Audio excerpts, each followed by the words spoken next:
Uite, așa ajung și o vedetă pe la televizor. Pare capătul chiar. Băi, lasă-mă de dragilor, bă, dragilor, la căsărice. Lasă-mă și vină cu aptea. Gata, ia să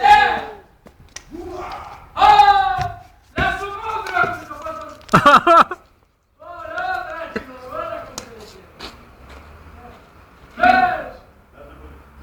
ca s-ar putea să cadă dincolo, uite.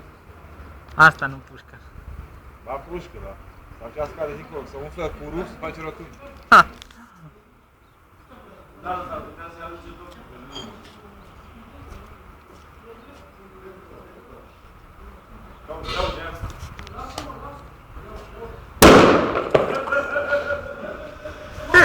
Ha!